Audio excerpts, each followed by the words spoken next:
श्रीमद् भगवद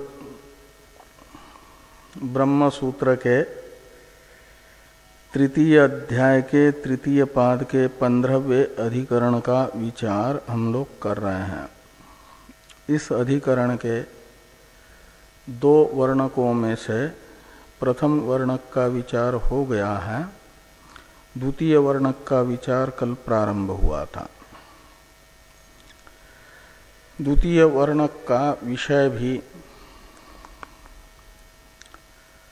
छांदोग्य की श्रुति ही है। अश्वैव रोमाणि विधूय पापम इत्यादि। लेकिन संशय का आकार अलग है। पूर्व वर्णक के अनुसार तो विधुनन शब्द का अर्थ कर्म त्याग ही है, ये निश्चित मान करके वहाँ पर जहाँ केवल विधुनन का प्रयोग है, उपायन का प्रयोग नहीं है, वहाँ उपायन का उपसंहार नहीं होगा या होगा, ऐसा संशय करके बताया गया था सिद्धांत की ओर से कि वहाँ पर भी उपायन का उपसंहार होगा। और यहाँ विधुनन शब्द के अर्थ के विषय में ही संशय है। वहाँ तो विधुनन शब्द का अर्थ हान रूप निश्चित मान करके वो उपायन का उपसंहार कहा गया।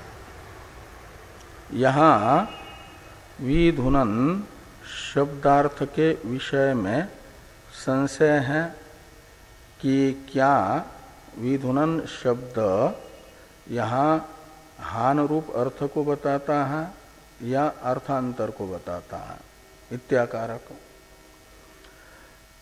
पूर्व पक्ष का कथन है कि यहाँ विधुनन शब्द का अर्थ हान नहीं है, अपितु हान से अतिरिक्त अर्थ है। तो हान से अतिरिक्त क्या अर्थ होगा?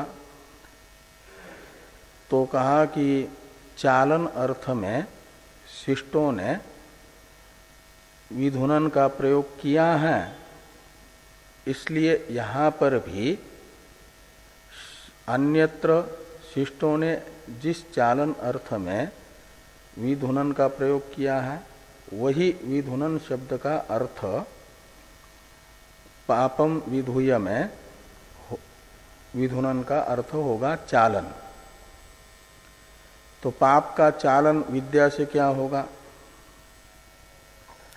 तो कहते हैं पाप का चालन इतना ही है कि विद्या कुछ समय के लिए कर्म का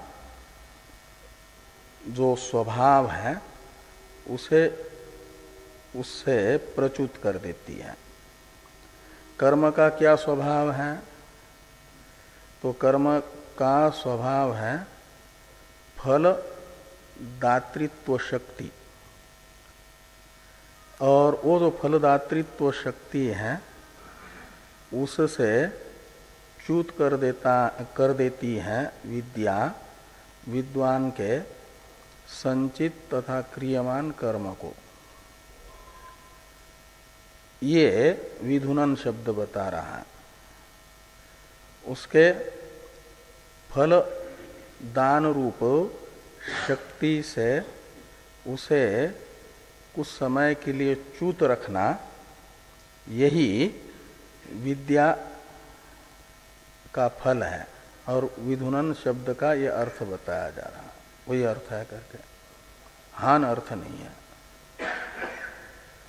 इस प्रकार का पूर्व पक्ष प्राप्त होने पर वेद व्यास जी सिद्धांत बता रहे हैं सूत्र से। हानौ तु उपायन शब्द से सत्वात कुशा छंदस्तुत्युपगानवत तदुक्तम। इस सूत्रस्थ हानौ तु ये दो पद पूर्व के तरह ही सिद्धांति की प्रतिज्ञा के ज्ञापक है। और लेकिन यहाँ सिद्धांति की प्रतिज्ञा पूर्व वर्णक में जैसी थी ऐसी नहीं होगी। यहाँ सिद्धांति की प्रतिज्ञा का स्वरूप होगा तू शब्द अवधारण अर्थ में रहेगा। तू शब्द का अर्थ है अवधारण यानी एव। और अश्वयुव रोमाणी विधूय पापम इस श्रुतिस्थ विधुनन शब्द हाना वेव। तू शब्द का अर्थ एव निकलेगा, हानो एव विधुनन शब्द वर्तते। ये सिद्धांति की प्रतिज्ञा है सूत्र से कि विधुनन शब्द श्रुति में हान अर्थ में ही प्रयुक्त है श्रुति के द्वारा। एवकार का व्यावर्त्य होगा चालन नहीं। पूर्व पक्षी जो अर्थ करना चाहते हैं चालन रूप अर्थ, एवकार बताएगा चालन अर्थ में श्रुति में विधुनन का प्रयोग नहीं हुआ है, अपितु हानि यानी कर्म का त्याग अर्थ में ही विधुनन शब्द का प्रयोग हुआ है। ये सूत्रस्थ हानवतु इन दो पदों का अर्थ निकलेगा। पूर्व पक्षी पूछेंगे कस्मात् हेतु, किस कारण से? विधुनन शब्द का प्रयोग श्रुति में कर्महान अर्थ में ही है, कर्म चालन रूप अर्थ में नहीं। तो वेद व्यास जी ने हेतु बताया उपायन शब्द से सत्वात। उपायन शब्द से सत्वात का अर्थ निकलेगा कि किसी का जो स्वभूत कर्म है वह जब तक वह जिसका स्वभूत है उसके द्वारा त्यागा नहीं जाएगा तब तक अन्य के द्वारा उसका उपायन संभव नहीं है, अनुपपन्न है। लेकिन कौशितकी श्रुति में विधुनन के साथ उपायन भी बताया है, स्वीकार भी बताया, अंगीकार भी। विद्वान कर्म का विधुनन करता है विद्या से और उसके सुहृद पुण्य का उपायन करते हैं और द्वेष्टा पाप का उपायन करते हैं, ये बताया है।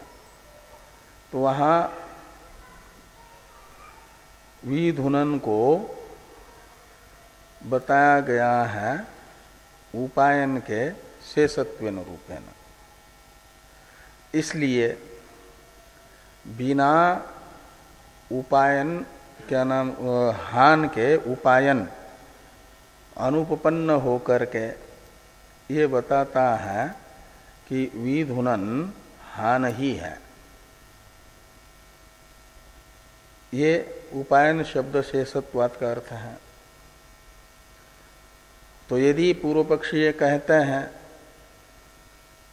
कि कौशितकी श्रुति में भले ही उपायन के साथ उक्त जो हान है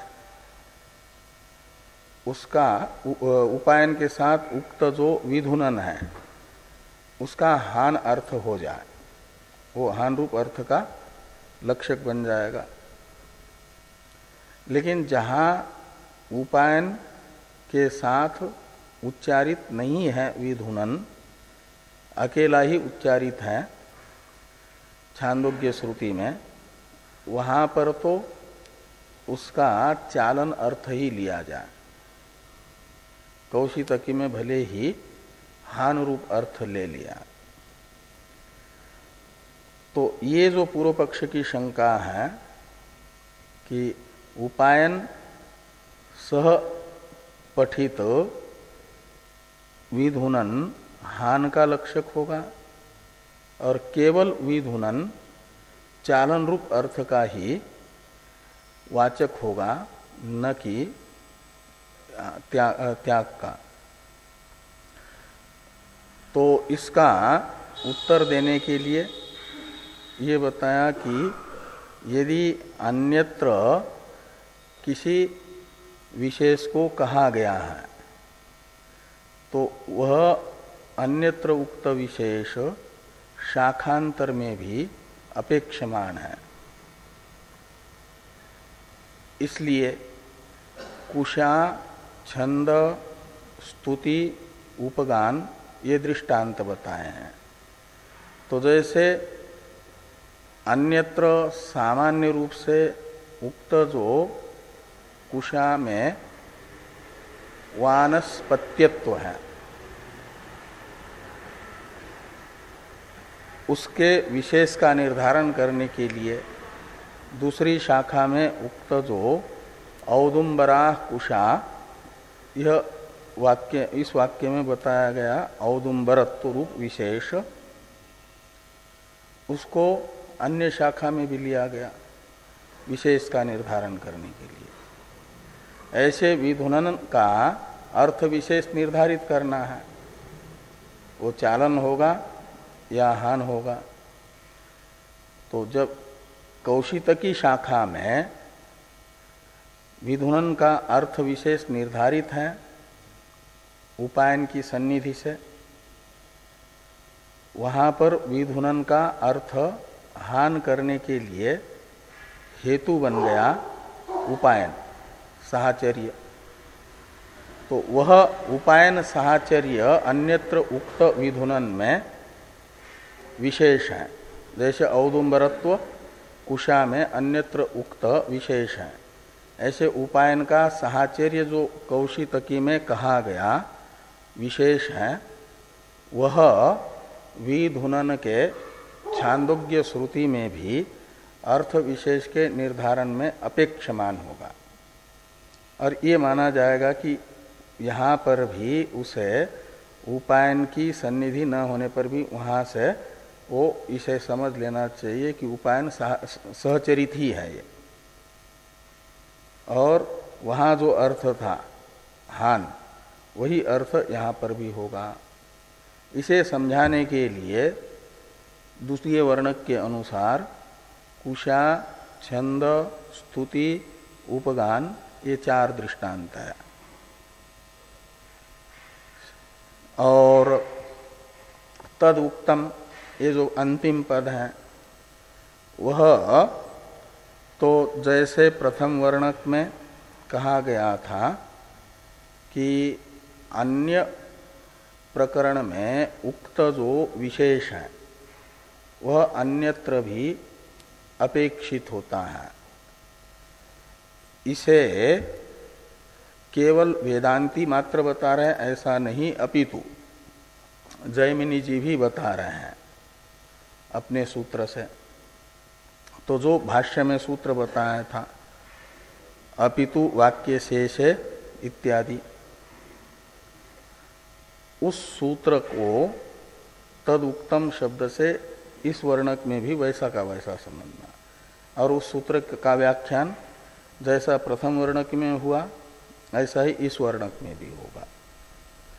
इस प्रकार ये द्वितीय वर्णक में ये सूत्र छांदोग्य श्रुतिगत विधुनन शब्दार्थ के रूप में हान ही उसका अर्थ होगा, इसका निर्धारण करता है। और जब विधुनन शब्द का अर्थ हान निकला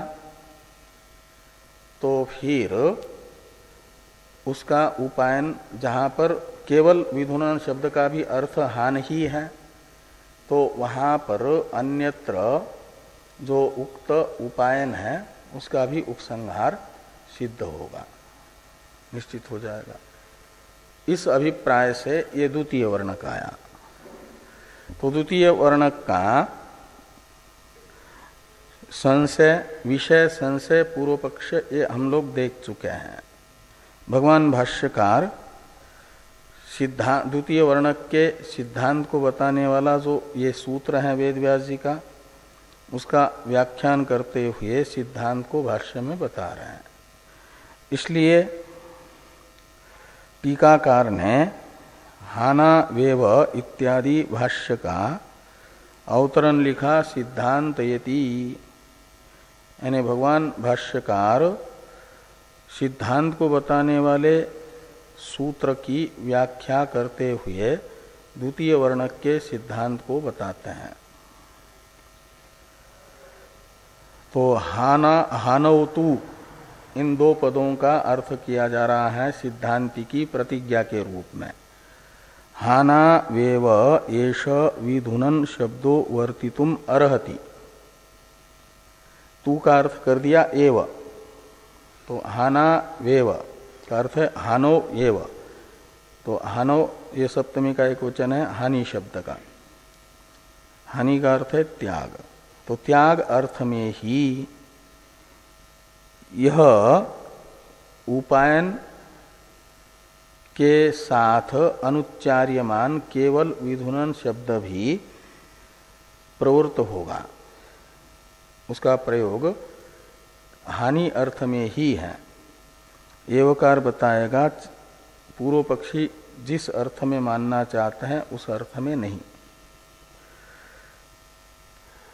पूर्व पक्षी का बीच में एक प्रश्न सिद्धांति के प्रति समझना कस्मात, इसका उत्तर भाष्कर भगवान दे रहे हैं उपायन शब्द से सत्वात, जो मूल में है उपायन शब्द से सत्वात, ये सिद्धांति की प्रतिज्ञा साधक हेतु। उसकी व्याख्या भाष्यकार भगवान करते हैं कि नहीं पर परिग्रह भूतयो सुकृत दुष्कृतयो हो अप्रहीणयो हो परई उपायनम संभवति। नहीं में ही शब्द यस्मात् अर्थ में है, यस्मात् कारणात्, और न का अन्वय संभवति के साथ है। तो ही यानी का अर्थ निकलेगा जिस कारण से पर परिग्रह भूतयो हो सुकृत दुष्कृतयो हो, इस विषय ये सुकृत दुष्कृत के दो विशेषण है यहाँ पर परिग्रह भूतयो हो और अप्रहीणयो हो, परय उपायनम न संभवति, ऐसा इन दो विशेषता से युक्त सुकृत दुष्कृत का दूसरे ग्रहण नहीं कर सकते।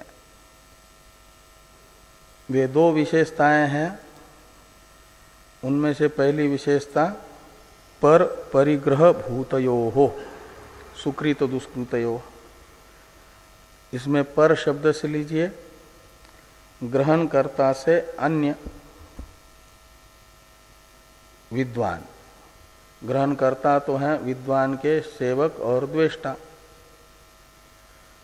और पर शब्द से यहाँ विद्वान को लेना, तो विद्वान परिग्रह भूतयो हो पुण्य पापयो, तो ये विद्वान के परिग्रह यानी स्व अधिकार में, विद्वान के अधीन, विद्वान परिग्रह भूतयो का अर्थ है कि विद्वान के अधीन जो सुकृत दुष्कृत है,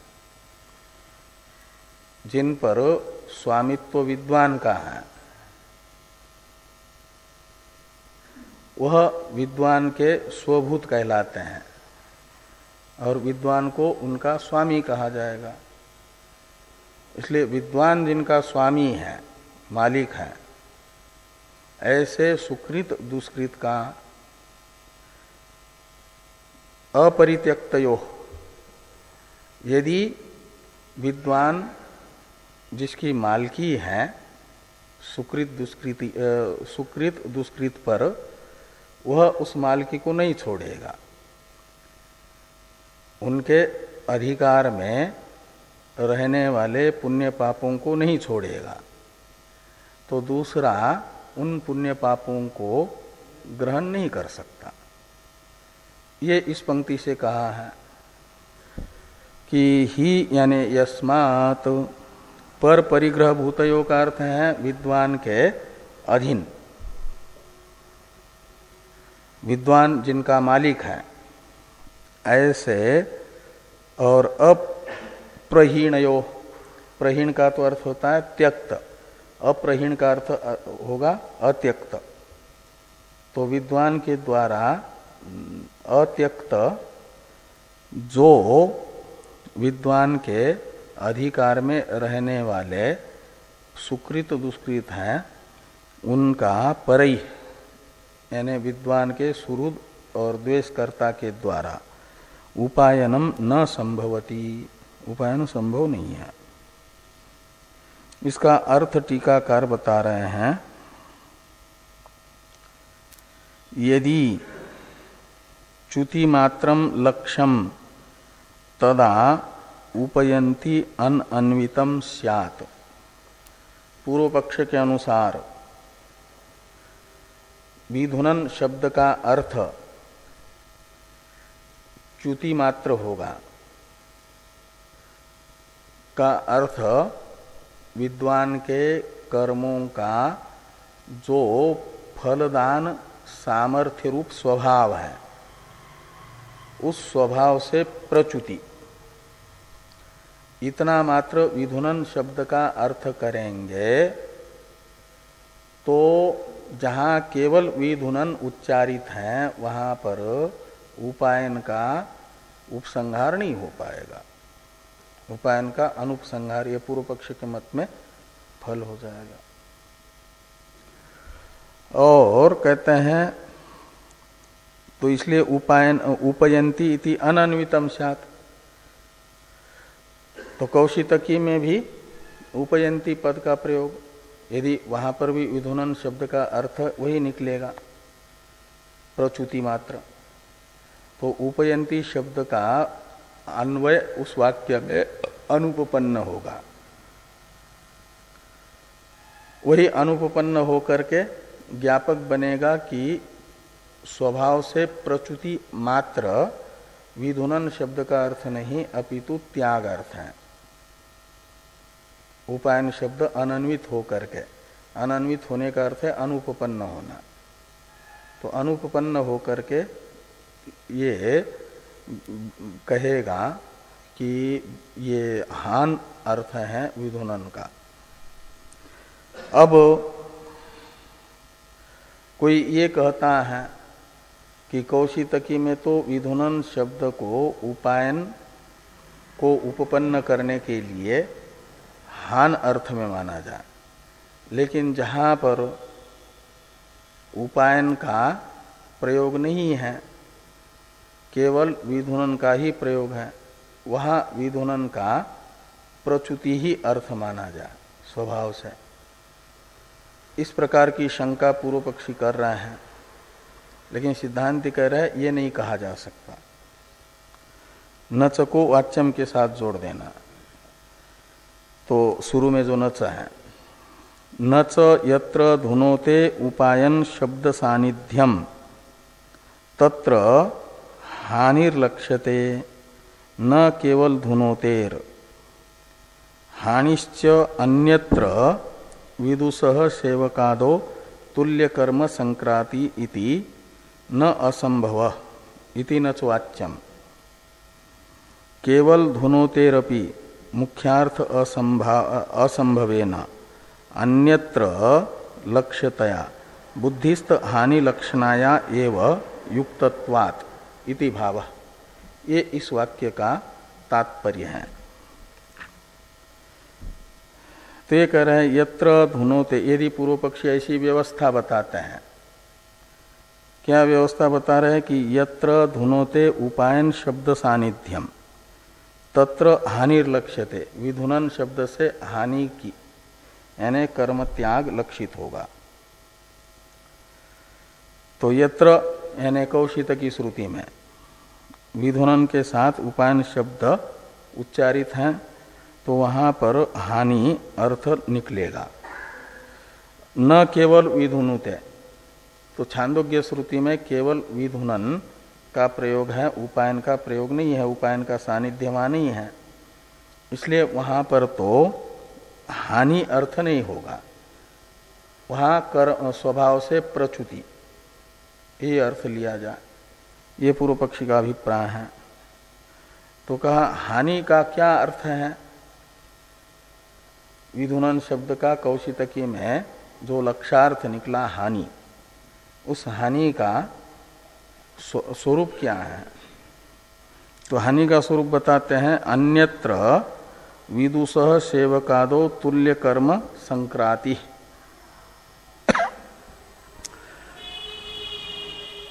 तो विद्वान के जो सेवक आदि हैं, आदि से द्वेष्टा को लेना, तो सेवक में विद्वान के सुकृत की संक्रांति यानी संक्रमण प्रवेश, और द्वेष्टा में विद्वान के द्वेष्टा में विद्वान के दुष्कृत का संक्रमण, ये हानि कहलाती है। ये है क्या? नहीं, ये हानि शब्द का अर्थ है। हाँ, ये उपायन नहीं कहलाएगा, ये हानि शब्द का अर्थ निकलेगा। ये जो है हानिश्च, हानि का स्वरूप बता रहे हैं। हानिश्च अन्यत्र यानी विदुष सेवकादो तुल्य कर्म संक्रांति इति न असंभव इति, शुरू वाला जो वाच्य में इधर लगेगा, इसलिए एक क्या नाम उपायन असंभव है। ये जो कथन था ना उपायन की असंभावना बता करके विधुनन को हानि का लक्षक मान रहे थे, तो कहते हैं ऐसी व्यवस्था मान लो कि जहां पर उपायन है वहां पर तो विधुनन का हानि अर्थ ही होगा, वो संभव बन जाएगा, वो उपायन भी है ना। और जहां पर उपायन सानिध्य नहीं है विधुनन को, वहां तो उसका हानि अर्थ नहीं होगा लक्षणा से भी, वहां से तो जो पहले अर्थ बताया वही होगा पूर्व पक्ष ने। ऐसा यदि पूर्व पक्षी कहते हैं और उपायन को भी उत्पन्न करते हैं, तो सिद्धांति कहते हैं इति न वाच्यम, पूर्व पक्षी को ऐसा नहीं कहना चाहिए। क्यों नहीं कहना चाहिए? इसमें हेतु बताया युक्तत्वात्, यहां तक वहां से केवल धुनोते रपि से लेकर के लक्षणा हानि लक्षणा ये व युक्तत्वात्, ये पंचमेंत इति न वाच्यम इसमें हेतु है। तो केवल विधुनुतेरपि मुख्यार्थ असंभवेन अन्यत्र लक्ष्यतया बुद्धिस्थ हानि लक्षणाया एव युक्तत्वात्। तो बुद्धिस्थ हानि ही क्या हानि में यदि लक्षणा करते हैं, केवल विधुनुते का अर्थ है जहां पर उपायन शब्द का प्रयोग नहीं है, विधुनन शब्द का ही प्रयोग है छांदोग्य में, वहां पर भी विधुनन का जो मुख्यार्थ है कंपन, वो संभव नहीं हो रहा है। स्वभाव से प्रच्युति ये अर्थ कर रहे हैं, क्योंकि चालन तो ये कर्म अमूर्त होने से, जैसे ध्वजाग्र में मूर्त होने से चालन संभव है, ऐसे पहले बताया कि ये अमूर्त होने से मुख्य चालन अर्थ संभव नहीं होगा कंपन अमूर्त कर्म में। तो इसलिए उसका अर्थ करना पड़ेगा च्युति, और वो च्युति यानी स्वभाव से प्रच्युति, और उस स्वभाव से प्रच्युति का अर्थ पूर्व पक्षी ने कर ही दिया था, वो शक्ति से प्रच्युत रखना, फलदान रूप जो शक्ति है। ये अर्थ लक्षणा से करना पड़ रहा है। केवल विधुनन का जहां प्रयोग है वहां पर भी मुख्यार्थ जो कंपन है वो तो ले नहीं रहे हैं। अमूर्त होने से यहाँ जिसका कंपन बताना है, जिसमें वह अमूर्त पदार्थ है विद्वान का कर्म, उसमें मुख्य कंपन संभव नहीं है।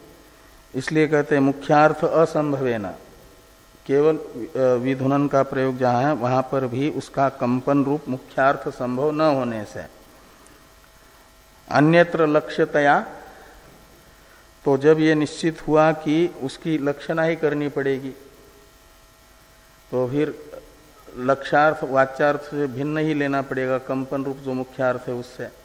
तो भिन्न किसी लक्ष्यार्थ का ही वह लक्षक है। तो जहाँ केवल विधुनन है उसको भी लक्षणा से किसी न किसी अर्थ को बताना है, तो अन्य शाखा में हानि रूप अर्थ को बता चुका है, और वही वो स्रोत होने के कारण बुद्धिस्थ है। तो बुद्धिस्थ हानि पदार्थ में उस केवल विधुनन की लक्षणा मानना युक्त होने से, उचित होने से, पूर्व पक्षी को ये कहना ठीक नहीं है कि केवल विधुनन को हानि का लक्षक न माना जाए करके। केवल विधुनन का दूसरा ही अर्थ जो हमने अर्थ बताया वही उचित माना जाए, ये जो पूर्व पक्षी का कथन था ये ठीक नहीं है। ये अभिप्राय निकला उतने ग्रंथ का, आपके नहीं पर परिग्रह भूतयो सुकृत दुष्कृतयो अप्रहीणयो परे उपायनम संभवति। अब यद्यपि इदम परकीयो सुकृत दुष्कृतयो हो इत्यादि भाष्य वाक्य हैं, इसका अवतरण लिखते हैं टीकाकार, उपायनस्य अमुख्यत्वात् न क्वापि हानि लक्षणा बीजत्वम इति शंकित्वा पुण्य पापयोः फलतः स्वीकारात्मकम् उपायनम हानिम विना अनुपपन्नम सत लक्षणा निर्णायकम इति परिहरति यद्यपि इत्यादि ना। तो ये कहते हैं कि उपायनस्य अमुख्यत्वात्, तो उपायन जो है ये भी मुख्य यहाँ पर संभव नहीं है। जैसे कंपन अमूर्त होने के कारण कंपन का ये कर्म का कंपन अनुपपन्न है, ऐसे दूसरों के द्वारा दूसरों के कर्मों का ग्रहण भी अमूर्त होने के कारण संभव नहीं है। उसको मुख्य उपायन कहा जाएगा, कर्म के ग्रहण को ही। तो कर्म अमूर्त होने से उनमें चालन जैसे अनुपपन्न है, ऐसे अमूर्त कर्मों का विद्वानों के द्वारा त्याग अर्थ करने पर भी वो अन्य के द्वारा उपायन अनुपपन्न है। इसलिए मुख्यार्थ मुख्य जो उपायन है वो नहीं बन पाएगा विद्वान के कर्मों का। तो उपायनस्य अमुख्यत्वात् न क्वापि हानि लक्षणा बीजत्वम, तो अमुख्य जो उपायन है वह क्वापि यानी जहां केवल विधुनन शब्द का प्रयोग है वहां पर भी, और उपायन के साथ प्रयुक्त विधुनन होने पर भी वह उपायन वो नहीं बन पाएगा लक्षक। क्यों लक्षक नहीं बन पाएगा? इसलिए कि उसका मुख्यार्थ संभव नहीं हो पा रहा है।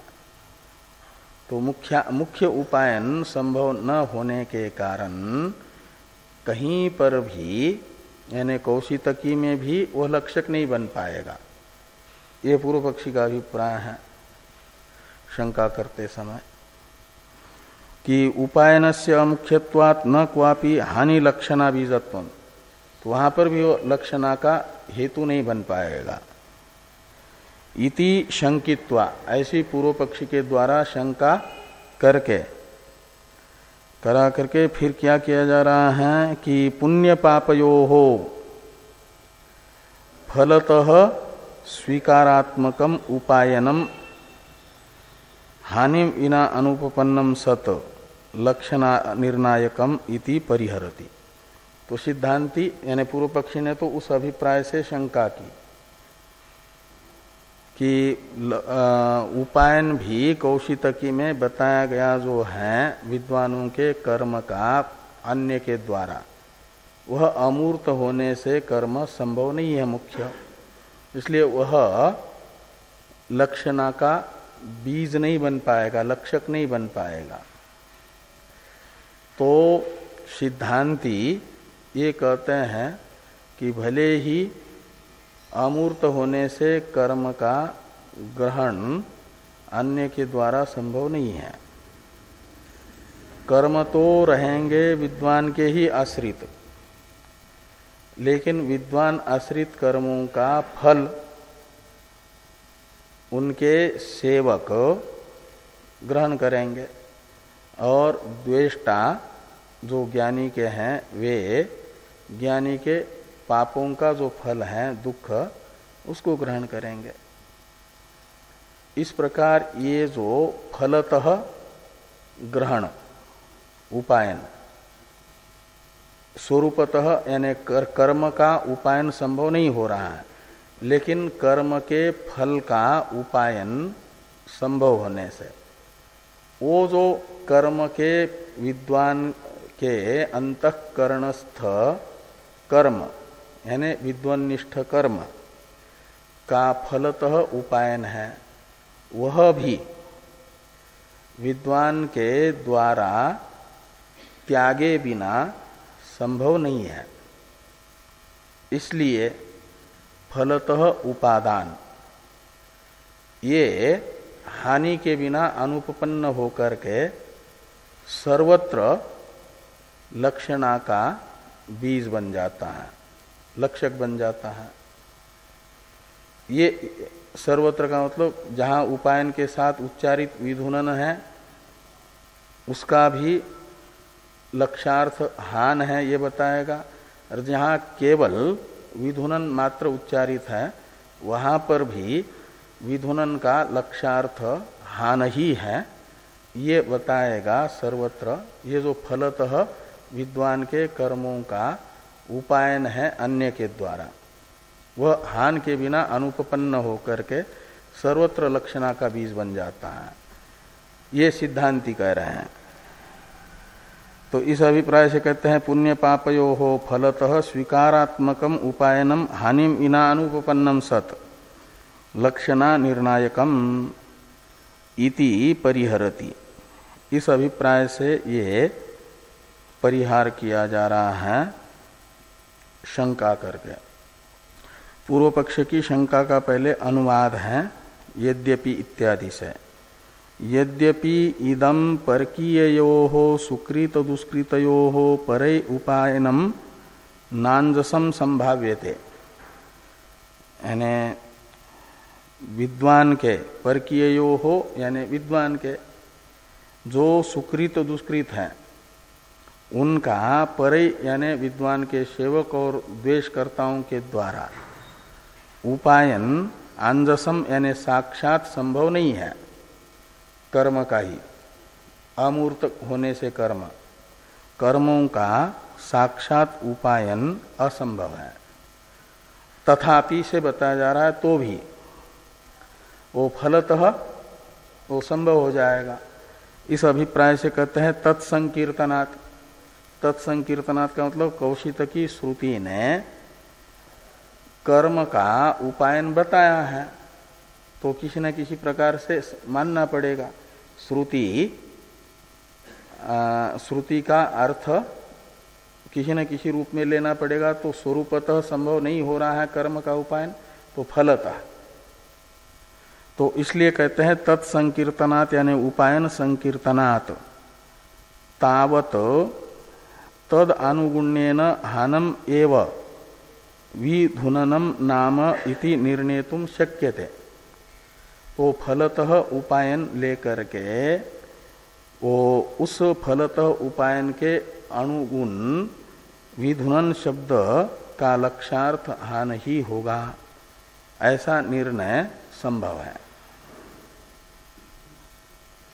क्वचिदपि इसका अवतरण है टीका में, यथा अन्यत्र श्रुतम औदुंबरत्वादिकम कुशादि निर्णायकम तथा इदम उपायनम विधुननस्य हानत्वे निश्चायकम इति आह क्वचिदपि इति।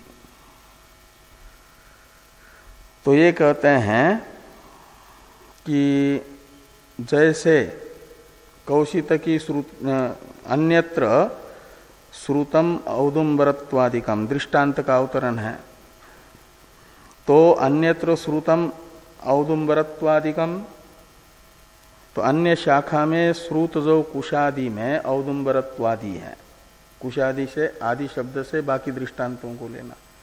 उन दृष्टांतों में बताया गया जो औदुंबरत्वादि में आदि शब्द है वो विशेष लेना।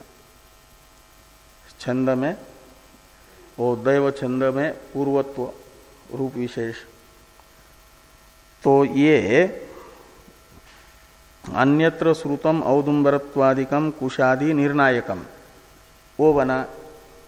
ऐसे ही तथा इदम उपायनम, ये विधुननस्य हानत्वे, इदम उपायनम से लेना कौशितकी में श्रुत उपायन, वह भी केवल विधुनन जहाँ प्रयुक्त है छांदोग्य में, वहाँ पर उसके हान रूप लक्ष्यार्थ के लक्षक होने में निमित्त बनेगा, निश्चायक हो जाएगा। इस अभिप्राय से लिखते हैं कि क्वचिदपि च इदम विधुनन सन्निधौ उपायनम श्रूयमाणम कुशाछंद स्तुति उपगानवत विधुनन श्रुत्या सर्वत्र अपेक्षमानम सार्वत्रिकम निर्णय कारणम संपद्यते। तो यहाँ पर क्वचिदपि, इसमें क्वचित शब्द से कौशितकी को लेना, तो कौशितकी श्रुति में श्रुत विधुनन के पास में जो उपायन है वह सर्वत्र अपेक्षमानम, इसमें सर्वत्र से लेना छांदोग्य में भी अपेक्षित होने से सार्वत्रिकम निर्णय कारणम संपद्यते। इसके लिए दृष्टांत बताया कुशा छंद स्तुति उपगानवत, ये दृष्टांत है। दृष्टांत की व्याख्या जैसे प्रथम वर्णक में थी ऐसी ही है, इसलिए यहाँ पर भाष्यकार भगवान अलग से व्याख्या नहीं कर रहे हैं। अब नच चालनम इत्यादि की अवतरण टीका है। विधुननम मुख्यम इति न उच्यते, विधुननम मुख्यम किमिति नोच्यते तत्र आह न चैति। कहते हैं विधुनन का मुख्यार्थ ही क्यों नहीं लिया जा रहा है चालन रूप। तो कहते हैं इस प्रकार का प्रश्न होने पर उसका उत्तर देते हैं कि न च चालनम ध्वजाग्रवत सुकृत दुष्कृतयोर मुख्यम संभवती अद्रव्यत्वात्। द्रव्य कहते हैं मूर्त पदार्थों को, अद्रव्य का अर्थ है अमूर्त। तो अमूर्तत्वात् यानी सुकृत दुष्कृतयो हो अमूर्तत्वात्, अद्रव्यत्वात् का अर्थ निकलेगा। उनमें मुख्य चालन संभव नहीं है। ध्वजाग्र तो द्रव्य होने से उसमें मुख्य चालन संभव है। अब अश्वश्च रोमाणी इत्यादि जो पंक्ति है इसका अवतरण लिखते हैं टीकाकार। तथापि हानम कथम लक्ष्यते इति आशंक्य मुख्य संबंधात इत्याह। तो कहते हैं मान लिया कि विधुनन शब्द का मुख्यार्थ यहाँ पर संभव नहीं है कर्म अद्रव्य होने से, अमूर्त होने से, तो भी विधुनन शब्द का हान ये अर्थ कैसे लक्षित हो रहा है? हान अर्थ लक्षणा से हान अर्थ लेने में हेतु क्या है? यद्यपि एक हेतु बता चुके हैं उपायन की अनुपपत्ति, उससे अतिरिक्त और एक हेतु बताना चाहते हैं। इसलिए यहाँ पर यह प्रश्न किया जा रहा है कि तथापि हानम कथम लक्ष्यते। इस प्रकार की शंका का उत्तर दिया जा रहा है मुख्य संबंधात। लक्षणा होती है शक्य संबंध लक्षणा, और शक्य कहा जाता है मुख्यार्थ को। तो जो विधुनन का मुख्यार्थ है कंपन, उसका संबंध यहाँ पर हान के साथ है। इसलिए मुख्य संबंध, जैसे गंगा शब्द का तो मुख्यार्थ होता है प्रवाह, और प्रवाह का तीर के साथ सामीप्य संबंध होने से गंगायाम घोष इस वाक्य में गंगा पद का लक्षार्थ होता है तीर। मुख्यार्थ जो प्रवाह है उसका सामीप्य रूप संबंध तीर में होने से लक्षार्थ तीर हुआ। ऐसे विधुनन शब्द का मुख्यार्थ जो कंपन है, चालन है, उसका संबंध हान के साथ होने से शक्य संबंध लक्षणा ये वहां पर बन रहा है। इस अभिप्राय से कहते हैं मुख्य संबंधात इत्याह।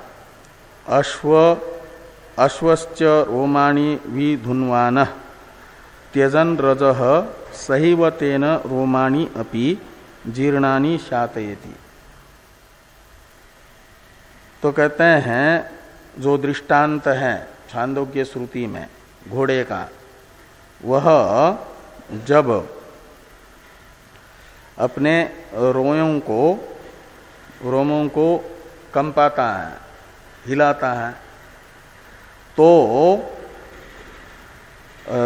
त्यजन रजः, जो शरीर में चिपकी हुई धूल है, रजः यानी धूलिकण, उनको त्यागता है कंपाता हुआ। तो कंपन का फल है धूलिकण का हान। तो विधुनन शब्द का तो मुख्यार्थ निकला कंपन, और उसका फल हुआ धूलिकण का त्याग। तो त्याग के साथ विधुनन के मुख्यार्थ का संबंध बन रहा है। इस अभिप्राय से कहते हैं कि अश्वश्च रोमानी विधुन्वान, अपने रोमों को कंपाता हुआ रोमों से संलग्न धूलिकण का त्याग करता है। हाँ, और सहेव तेन रोमाणी अपि जीर्णानि शातयति। तो तेन यानी उन धूलिकणों के साथ रोमों को तो हिला रहा है, कंपा रहा है धूल को हटाने के लिए, लेकिन साथ में जो उसके जीर्ण और त्वचा से अलग हुए रोम है, वो भी वो कंपाने से शरीर को वो छूट जाते हैं, निकल जाते हैं, त्यागे जाते हैं, उनका भी त्याग होता है। जीर्णानि रोमानि शातयति। ऐसे ही दृष्टांत वो हुआ दार्ष्टान्त में, विद्या जो है विद्वान को हिलाती है, का मतलब शरीर से अलग कर देती है। तो फिर विद्वान से चिपके हुए अभी तक अविद्या से कर्म थे, वो भी वो अश्व के उन जीर्ण रोमों के तरह वो विद्या ने शरीर से जैसे अलग कर दिया तो त्यागे जाते हैं। ये कहा जा रहा है अश्व इव रोमाणी इत्यादि से। इसका अवतरण है टीका में, अनुपपत्ति संबंधो लक्षणा बीज रूपो उक्तौ लक्षकम पदम निर्दिशति अश्व इव इति। कहते लक्षणा का हेतु अनुपपत्ति यानी उपायन की अनुपपत्ति और मुख्यार्थ का संबंध, ये दो लक्षणा बीज बताए गए लक्षणा के हेतु। अब लक्षकम पदम निर्दिशति, विधुनन रूप जो लक्षक पद है उसे बताया जा रहा है। अश्व इव रोमाणि विधूय पापम इति च ब्राह्मणम, ये ब्राह्मण है, छांदोग्य उपनिषद का वाक्य है। विधूय इति पदम दृष्टान्ते हान पर्यंतम सत, टीकाकार कह रहे हैं दार्ष्टान्तिकेपि हान लक्षकम इत्यर्थ।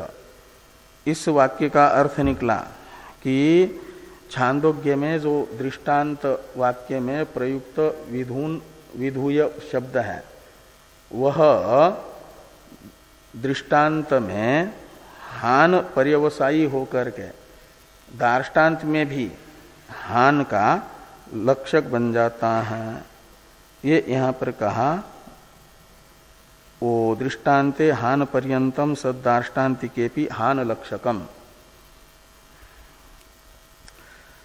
अनेकार्थत्व इत्यादि अंतिम वाक्य है भाष्य का, इसका अवतरण लिखते हैं टीकाकार। यद्वा कहते हैं अभी तक तो विधुनन शब्द का हानि कर्म हानि ये लक्षार्थ है, विधुनन शब्द हान का लक्षक है, ये मान करके अर्थ कर रहे थे, व्याख्यान कर रहे थे। अब ये कहते हैं कि यहाँ सीधा विधुनन शब्द का मुख्यार्थ ही हान मान लिया जाए, लक्षार्थ नहीं। ये अनेकार्थत्व इत्यादि से कहा जा रहा है। इसका अवतरण है टीका में, यद्वा हान वाचकम एव अस्तु, यानी विधुनन शब्द जो है हान रूप अर्थ का ही वाचक होगा। जिस अर्थ को अभी तक हम लोग विधुनन शब्द का लक्षार्थ मान रहे थे, उस हान रूप अर्थ को शक्यार्थ ही मान लिया जाए विधुनन का, और विधुनन वह वाचक रहेगा, लक्षक नहीं हान का। इसलिए कह रहे हैं हान वाचकम वेव अस्तु, यानी विधुनन पद हान का ही वाचक होगा। तो कहे यदि हान का वाचक मानेंगे तो धूय कंपणे, ये जो धातु पाठ में धूय धातु का अर्थ बताया कंपन, हान नहीं, तो उसका विरोध होगा धातु पाठ का यानी पाणिनीय स्मृति का। तो कहते वो विरोध भी नहीं होगा। न च धूय कंपने इति धातु पाठ विरोध, कहते विरोध कैसे नहीं होगा जब वहां पाणिनि जी ने धूय धातु का अर्थ कंपन बताया और आप हान अर्थ करोगे तो विरोध क्यों नहीं होगा। कहते इसलिए कि वैयाकरणों ने कहा है धातु नाम अनेकार्थत्वात्, धातुओं के अनेक अर्थ होते हैं, तो उनमें से एक अर्थ विशेष ज्यादा जिस अर्थ में प्रयोग होता है धातु का, उस अर्थ का धातु पाठ में निर्देश किया है। इसका अर्थ ये नहीं कि जो धातु पाठ में अर्थ बताया धातु का वही अर्थ है, अन्य अर्थ होगा ही नहीं। वो तो प्रायिक अर्थ बताया है, अधिकतर उस अर्थ में जो धातु पाठ में धातुओं के अर्थ बताए हैं उनमें धातुओं का प्रयोग होता है, लेकिन वही अर्थ रहेगा, दूसरा अर्थ उनका होगा ही नहीं, ऐसी बात नहीं है। इस अभिप्राय से ये भाष्कर भगवान वाक्य लिखते हैं कि तस्य उपलक्षणार्थत्वात् इत्याह, तस्य ने धातु पाठ में बताया गया जो कंपन रूप अर्थ है वह उपलक्षक है। उपलक्षक का अर्थ होता है स्वार्थ बोधकत्वे सति अन्य अर्थ बोधकत्वम उपलक्षणत्वम, तो वो कंपन अर्थ भी रहेगा और अन्य अर्थ भी रहेगा धू धातु का। इस अभिप्राय से अंतिम वाक्य है भाष्य में कि अनेकार्थत्व अभ्युपगमाच्च धातु नाम, वैयाकरणों के द्वारा धातुओं के अनेक अर्थ स्वीकार किए गए हैं। न स्मरण विरोध, इसलिए स्मरण यानी पाणिनीय स्मृति का, धातु पाठ का विरोध नहीं होगा। ये नहीं कहा जाएगा कि विधुनन का कंपन ही अर्थ होगा, हान भी अर्थ निकलेगा। इस प्रकार ये दृष्टांत को बताने वाला जो चौथा पद है ना सूत्र में, वहां तक की व्याख्या हुई। पंचम पद के विषय में टीका का भाष्यकार भगवान कहते हैं तदुक्तम इति व्याख्यातम। तो तदुक्तम ये जो पंचम पद है उसकी प्रथम वर्णक में जो व्याख्या हमने की वही यहां पर भी समझना, उसके लिए अलग व्याख्यान की जरूरत नहीं है। टीका में एक दो वाक्य हैं। शाखांतरस्थम उपायनम विधुननस्य हानत्व निश्चायकम इत्यत्र जैमिनी सूत्रम तदुक्तम इति गृहीत पूर्वम व्याख्यातम इत्यर्थ। तो शाखांतरस्थ उपायन छांदोग्य श्रुति में विधुनन का हान रूप अर्थ में हेतु बन जाता है। इस अर्थ का ज्ञापन करने वाला जैमिनी जी का सूत्र जो प्रथम वर्णक में बताया गया वही यहाँ पर तदुक्तम से समझना और उसकी व्याख्या भी वैसी ही समझनी। अब टीकाकार अधिकरण का उपसंहार करते हैं। एवं विधुननस्य हानित्व सिद्धे केवल हानो उपायन उपसंहार इति सिद्धम। तो इस प्रकार विधुनन शब्द का अर्थ हानि है, कर्म त्याग है, यह निश्चित होने पर जहाँ केवल कर्म त्याग मात्र बताया गया है वहाँ पर भी उपायन यानी अन्यों के द्वारा कर्म का उपायन का उपसंहार होगा, ये बात निश्चित होती है। इस प्रकार ये हन्य अधिकरण का विचार पूरा हो जाता है। कल से साम्परायाधिकरण, कल तो अनध्याय है, परसों से साम्परायाधिकरण की चर्चा करेंगे।